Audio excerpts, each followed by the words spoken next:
temps qu'on se rende compte, on se rend vraiment compte que la vie est faite pour s'aimer, rigoler, pardonner, discuter, écouter, et non pour s'engueuler pour des conneries. Permettez-moi l'expression, amis téléspectateurs, une vie, on n'en a qu'une, alors profitons-en ensemble. Merci d'être de plus en plus nombreux sur RTI 1. Merci de rejoindre la famille du bonheur pour nos différents rendez-vous matinaux sur RTI 1. Installez-vous confortablement, on commence maintenant.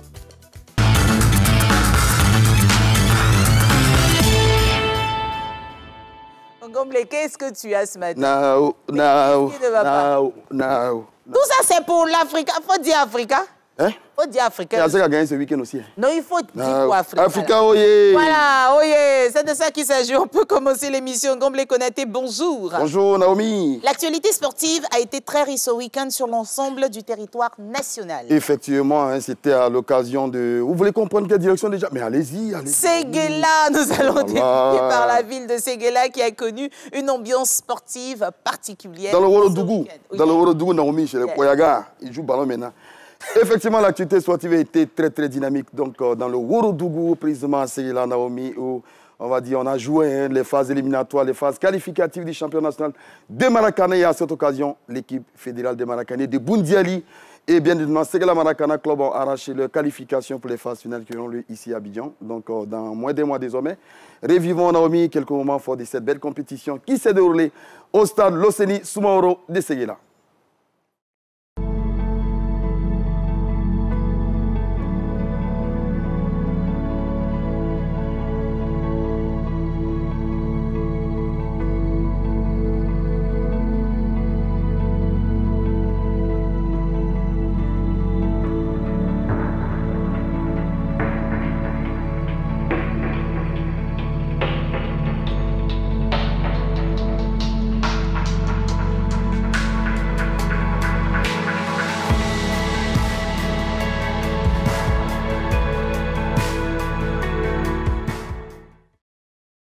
Nos efforts qui ont payé, hein, l'effort de tout un chacun, la solidarité. Nous sommes la seule ligue où les autorités s'impliquent en nous permettant de mettre en œuvre un trophée qui porte leur nom. Nous avons une vision, c'est de faire du Woroba la plaque majeure du Maracana en Côte d'Ivoire.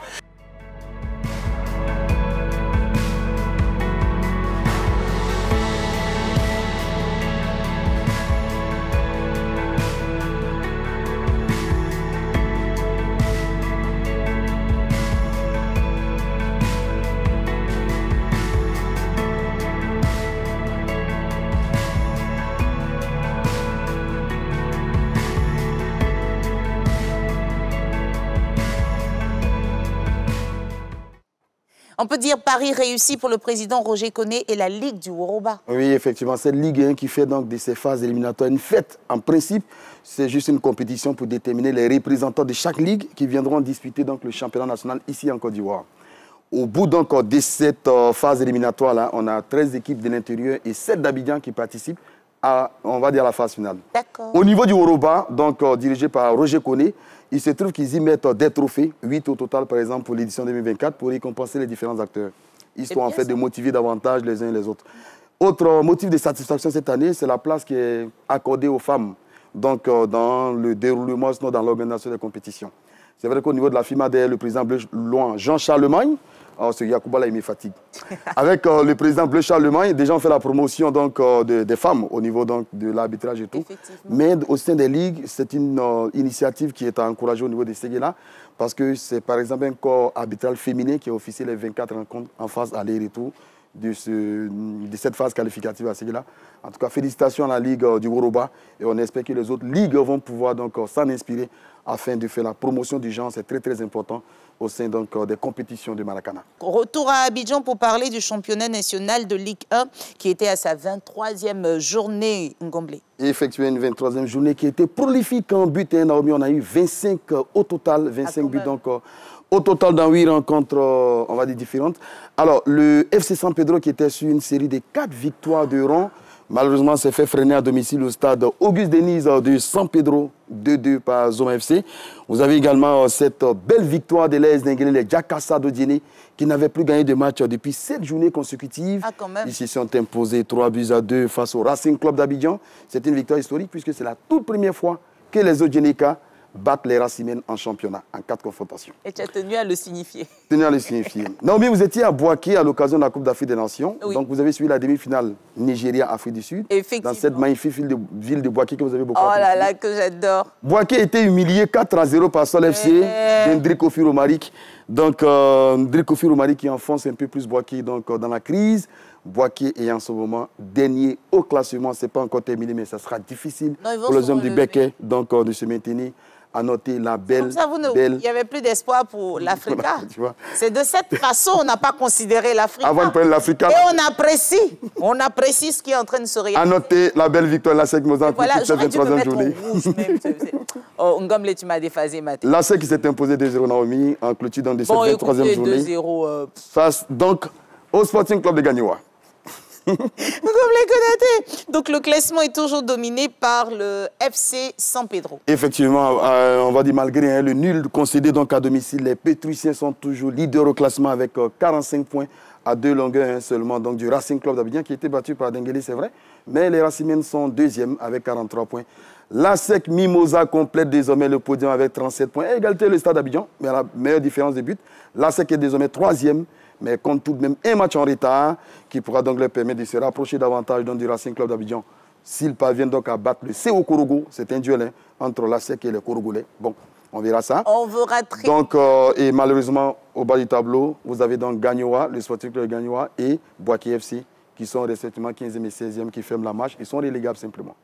On arrive au sprint final. On connaît déjà le programme de la 24e journée. Effectivement, on aura des rencontres alléchantes à cette occasion sur le dernier village de Naomi. On aura par exemple un alléchant Soa ASEC Mimosa ou encore Lissa Sandra AS Dengueli. Ce sont au total donc 8 rencontres qu'on aura dans le cadre de cette 24e journée qui débute déjà le samedi prochain. Alors, en Ligue 2, l'Africa est seul leader de sa poule. Effectivement, l'Africa Sport d'Abidjan s'est imposé face à Iska. Tu as vu, il y a commencé à jeter. Oh non, l'Africa. Ouais, bon, l'Africa viendra en Ligue 1. L'Africa trouvera la séquence, on les battre encore. Aïe. Alors, l'Africa Sport d'Abidjan est seul leader donc, de la poule A désormais après sa belle victoire 1-0 face à Iska.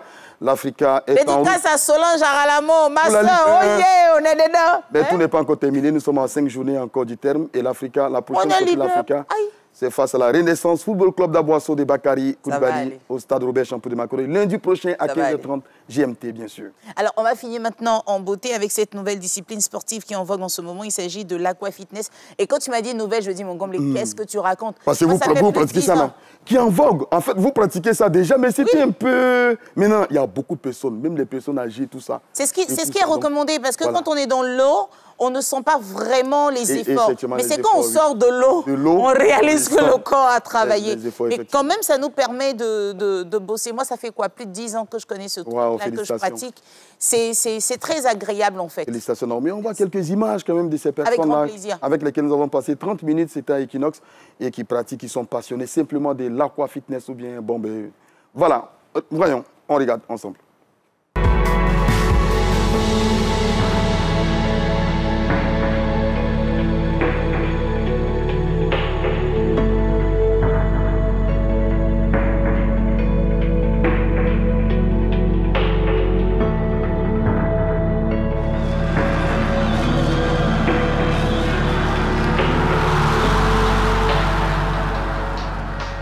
Dans l'eau, on a un avantage.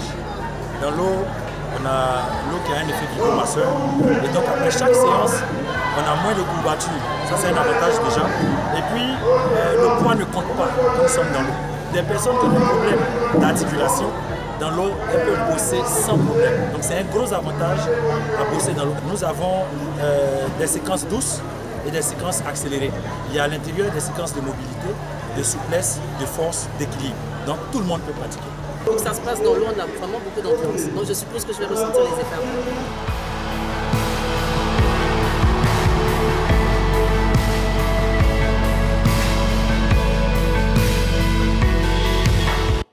Faire du fitness dans l'eau, c'est une activité sportive qui peut être douce, mais souvent énergétique.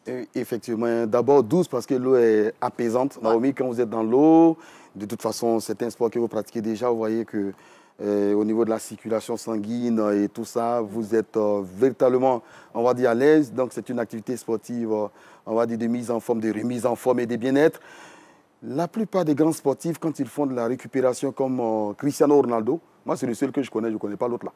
Cristiano Ronaldo, il fait toute la récupération dans l'eau. Il met de la glace et tout, c'est plus facile donc, de récupérer. Mais une activité également qui, on va dire, qui suscite également beaucoup d'efforts. Donc, comme vous l'avez si bien dit, quand vous sortez de l'eau, c'est là que vous vous rendez compte. C'est là que vous sentez, en fait. Quand vous avez fait du fitness dans l'eau, et souvent, c'est pas... Alors, moi, on m'a aidé, parce que c'est vrai qu'en plus du fitness, on peut même faire du vélo dans l'eau. On vous met, il y a des vélos pour la piscine. Vélo dans l'eau? Oui, oui, c'est magnifique. Moi, j'ai jamais vu ça. Oui, si, ça existe. Il faut aller chercher.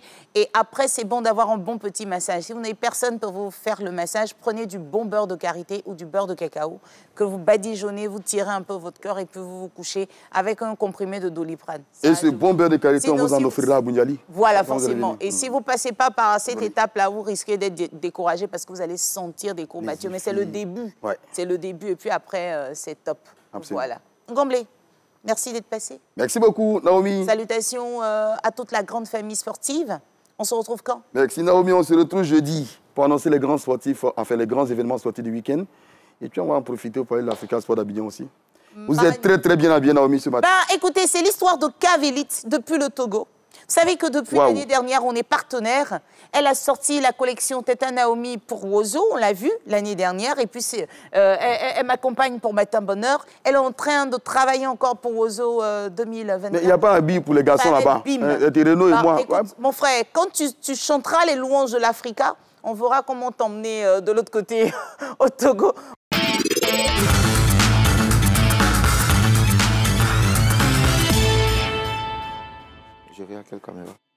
Merci de nous retrouver pour Instant Vérité. Il y a peu, un document de travail interne au Burida qui révèle en détail un projet de tarif de redevance pour les droits d'auteur qui sera applicable dans les lieux de culte a fuité sur les réseaux sociaux. Après l'avoir consulté, eh bien, le consistoire des protestants évangéliques de Côte d'Ivoire, CPC, rejette catégoriquement cette initiative qui, à l'en croire, risque de profaner les cultes.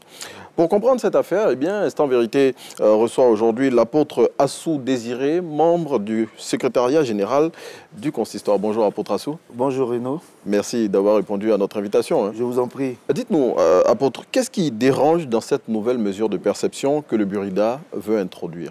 Pour faire simple, pour que les gens comprennent, c'est qu'aujourd'hui, avec la mesure du Burida, c'est comme si on nous demandait de payer pour pouvoir adorer notre Seigneur. Pour pouvoir rendre culte à notre Dieu, nous devons payer. Le Burida sort un papier où il nous demande pour tous nos rassemblements, pour tous nos programmes de culte, au prorata du nombre de participants, nous avons un montant à payer. Ça veut dire que désormais, les cultes sont assujettis au paiement d'un droit au Burida. Bon, est-ce que c'est ce que le Burida a dit exactement? Parce que depuis que ce document a fuité, il y a eu plusieurs rencontres avec le Burida, avec la direction des cultes. Et malgré cela, mais je dis, vous continuez à soutenir que vous n'êtes pas d'accord avec cette mesure qui, il faut le dire, n'est même pas encore entrée en application. Hein. C'est juste un document de travail interne du Burida qui a fuité sur les réseaux sociaux. Donc ce document, il est perfectible. Bien sûr, il est perfectible. C'est pourquoi nous ne sommes pas fermés aux discussions. Mais nous disons qu'en l'état, ce que le Burida a fait, nous ne pouvons donner notre accord. Nous ne sommes pas d'accord avec cela.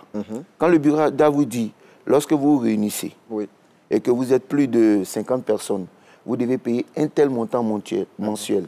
Quand vous êtes plus de 100 personnes, vous payez un autre montant.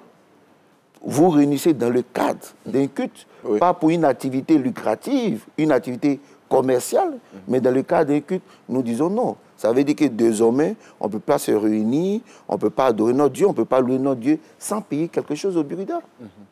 Attends, est-ce que c'est ce que le Burida dit exactement? Parce que moi, j'ai lu le document du Burida. Il dit, vous parlez de vous réunir pour vos cultes. Le Burida dit, quand vous vous réunissez pour les cultes, si vous interprétez de la musique, mais c'est sur cette musique-là que vous devez payer. Ce n'est pas le fait de vous réunir pour faire vos cultes. Non, ça n'a rien à voir avec cela. Ah oui, mais n'oubliez pas, c'est ça la méconnaissance du Burida. Le Burida ne sait pas comment se passent les cultes. Le culte a plusieurs articulations. Et l'une des articulations, c'est la louange et l'adoration. Voilà, quelqu'un peut prendre même une prédication lorsqu'il y a le pianiste qui fait passer une mélodie en bas. Le Burida considère ça comme de la musique. Mais justement, vous avez pris l'exemple du pianiste, apôtre. Le pianiste en question, il est membre du Burida. En tout cas, pour la plupart, tous les musiciens de Côte d'Ivoire sont membres du Burida. Donc, c'est justement pour le pianiste dont vous parlez, que vous avez pris en exemple, qui doit être après rémunéré par le Burida, mais justement que le Bureau ivoirien des droits d'auteur veut prélever les taxes. Ah non. Ah non, le pianiste en question n'est pas membre du Burida. Qu'est-ce que vous en savez? Tous les musiciens, logiquement, sont membres du Burida. Sinon, s'ils ne le sont pas, ils ont vocation à être membres du Burida. Sachez que dans le cas du culte, il ne s'agit pas des musiciens. Dans le cas du culte, il s'agit plutôt des adorateurs qui se réunissent. Mais qui font de la musique. Pour le pianiste, par exemple. Ils font de la musique comme le pasteur aussi, comme plusieurs autres personnes. Mais ce n'est pas dans le cadre d'une activité séculière. C'est dans le cadre de l'adoration. Il faut savoir que la musique a toujours fait partie de l'adoration. Enlever la musique de l'adoration, c'est censurer l'adoration. C'est dénaturer l'adoration. C'est changer la face de l'adoration. Nous disons non. Nous disons non. Le Burida ne peut pas nous demander d'aller adorer notre Dieu sans chanter des cantiques à la gloire de l'Éternel. Nous disons non. Non, voilà. En fait, il faut qu'on resitue les choses. Oui. Le Burida ne dit pas de ne plus adorer vos dieux. Le Burida dit, dans le cadre des activités religieuses, toute interprétation musicale sera soumise à une taxation. C'est ce que le Burida dit. Je reviens à l'exemple que vous avez pris du pianiste, ou bien encore, je prends des hommes de Dieu qui ont sorti des albums ou qui interprètent des chansons pour lesquelles ils perçoivent une rétribution du Burida, parce que le Burida fait du recouvrement de ces taxes-là et qu'on leur reverse après. Bon, je ne sais pas, dans le cas du consistoire, comment ça se passe. Si les hommes de Dieu qui sont membres du consistoire refusent de percevoir de l'argent du Burida, ça, je ne le sais pas. Peut-être que vous êtes mieux placé que moi pour le dire. Mais si le Burida ne fait pas la perception, le recouvrement de toutes ces taxes-là, après, comment il rétribue ses membres? Parce que justement, parmi les religieux, il y en a plein, des chantres et autres, qui soutiennent la mesure du Burida parce que pour eux, ça va leur permettre d'être payés par rapport aux œuvres qu'ils ont conçues. Mais les chantres qui font des œuvres, ces œuvres-là sont vendues. Oui. En plus, sur les réseaux sociaux, il y a le nombre de vues. Tout cela est monétisé. Ce n'est pas dans l'église qu'ils vont venir chercher l'argent pour faire chose. Apôtre, pourquoi vous ne voulez pas que, je veux dire, ce qui est joué comme musique dans les églises, mais profite encore à ceux qui ont créé ces œuvres-là? Moi, je veux bien comprendre. Je comprends que l'œuvre religieuse relève du sacré. Mais après, quand on utilise des instruments qui sont soumis à taxes, il faut bien payer. Dans les églises, vous payez bien les factures d'eau et d'électricité. Pourquoi pour les artistes et les musiciens, vous ne voulez pas payer? Ah non, ne faites pas de confusion. Sans eau, sans électricité, nous pouvons faire le culte. Mais sans adoration, il n'y a pas de culte. Le culte fait partie de l'adoration. Voilà, nous pouvons nous réunir dans une salle sans électricité et puis faire le culte. Donc, il ne faut pas confondre les choses. Bon, je ne suis pas en train de faire de confusion. Voilà. Maintenant, je voudrais dire, c'est que tous ceux qui parlent, qui se disent chantent et consortent, mais dans l'Église, ils ont un traitement. Dans l'Église, ils ont un traitement. Quel traitement? Ils ont un traitement, ils sont assistés. Souvent, il y a certains chants pour lesquels nous payons la scolarité, nous payons les frais Apôtre, est-ce qu'il ne serait pas mieux, au lieu de les assister, plutôt que de leur permettre de vivre pleinement de leur art en payant pour que leurs œuvres de l'esprit leur permettent de gagner de l'argent, au lieu de les assister à chaque fois? Le danger, c'est quoi? C'est que nous sommes une structure, une organisation à but non lucratif. On ne peut pas nous obliger à payer quelque chose pour nous réunir, pour exercer notre activité culturelle. Voici ça. C'est différent de ce que nous-mêmes nous décidons. Quand nous-mêmes décidons, nous faisons même plus. On ne peut pas nous obliger. À partir du moment où on nous oblige, nous sommes maintenant plus sous la tutelle de notre Seigneur, mais maintenant nous sommes assujettis à ce que le Burida peut dire par rapport à l'exercice de notre culte. Je suis bien d'accord avec vous. Apôtre, le Christ lui-même, dans l'évangile, selon saint Matthieu, au chapitre 22, verset 15-22, lui-même il dit « Rendez à César ce qui est à César et à Dieu ce qui est à Dieu. Oui. » Je sais que vous connaissez ce verset-là parce qu'il faisait référence à l'impôt pour lequel les pharisiens lui avaient demandé s'il fallait le payer ou pas. Mais je dis, vous exercez votre activité cultuelle dans un État. Si l'État en question vous dit pour exercer votre activité, il faut payer telle taxe, je veux dire, il n'y a pas de raison de s'y imposer. Je conviens avec vous que vous êtes vos activités sont des activités à but non lucratif, mais après, même quand vous organisez des caravanes, mais le Burida vous fait payer des taxes pour ces caravanes-là.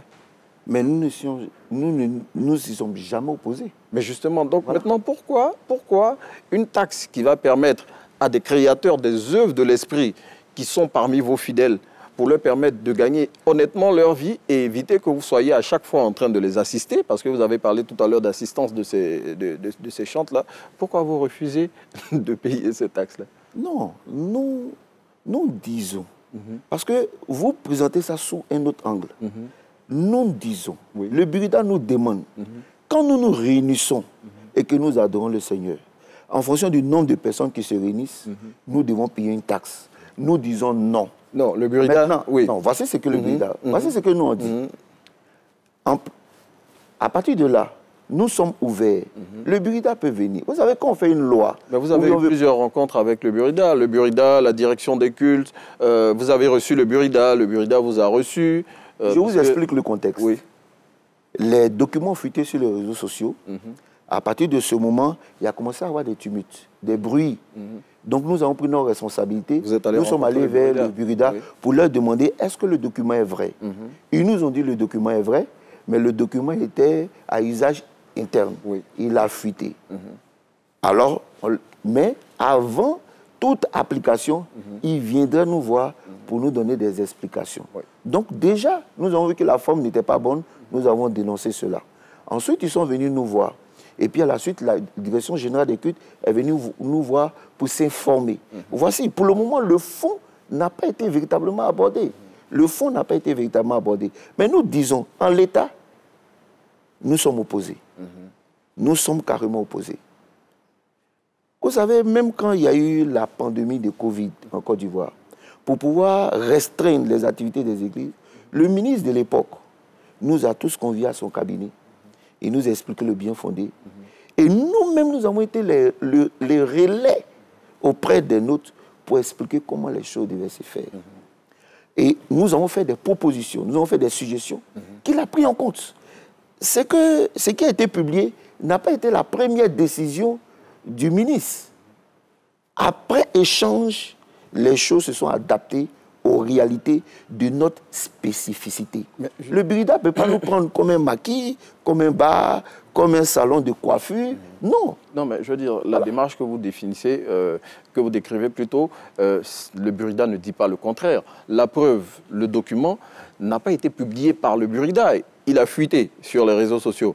Donc, le Burida, j'imagine, au cours des différentes rencontres que vous avez eues, parce que j'ai lu les différents comptes rendus, le Burida a dit qu'avant d'appliquer la nouvelle mesure, il viendrait vers vous pour vous le soumettre et puis ensemble, vous trouverez un point d'accord. Mais n'empêche que l'essence même du document demeure, c'est que les lieux de culte doivent payer une taxe pour permettre aux créateurs des œuvres de l'esprit que vous utilisez, mais de vivre de leur art. Voilà, c'est ce qui demeure en fait. Mais nous sommes ouverts, on les attend. Qui viennent et puis qu'on en discute. Voilà, qui viennent et puis qu'on en discute. Sinon, à l'état actuel, notre position ne change pas. Bon, en tout cas, c'est sur ces mots de Pasteur Assou que nous allons refermer ce numéro de l'intégrale de plutôt d'Instant Vérité, tout en souhaitant bien évidemment qu'un accord soit trouvé entre les religieux et le Bureau ivoirien du droit d'auteur. On vous laisse en compagnie de Naomi Amousso Lafay pour la suite. Pourquoi ces tumultes parmi les nations, ces vaines pensées parmi les peuples? Bon, l'Éternel a oint son roi. Ben oui, justement. Son nom est Yeshua. Le Burida va te taxer. Ah, papa, là, ça a chauffé. Parce que même dans nos chambres, tout ça, là, tu vois. Mais ça ne pourra pas passer. C'est compliqué. Parce qu'ils ont commencé, il y a des musulmans Il y a des chantres. Ils peuvent rentrer dans les mosquées. Non, l'idée, je veux dire, peut-être qu'on présente mal la chose. Voilà.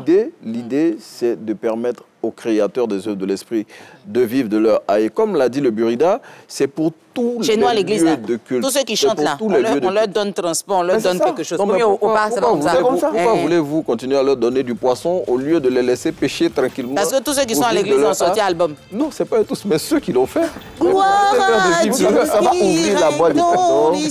Et puis, ça sera l'ouverture pour que plusieurs choses rentrent dans l'église. En fait, nous protégeons l'église, nous protégeons le culte. C'est trop si tout de suite, on a dit cela, vous ne savez pas ce qui va venir après. Où mettez-vous les créateurs qui travaillent avec de nombreux musiciens? En fait, ça continue, le débat continue chez vous. Que Dieu vous bénisse et que Dieu vous permette d'avoir le discernement. Pardonnez, nous on loue, on adore avant de commencer nos cultes. N'oubliez pas ça. Avec Burida, pardon, laissez tomber. Que Dieu nous garde. Bye bye.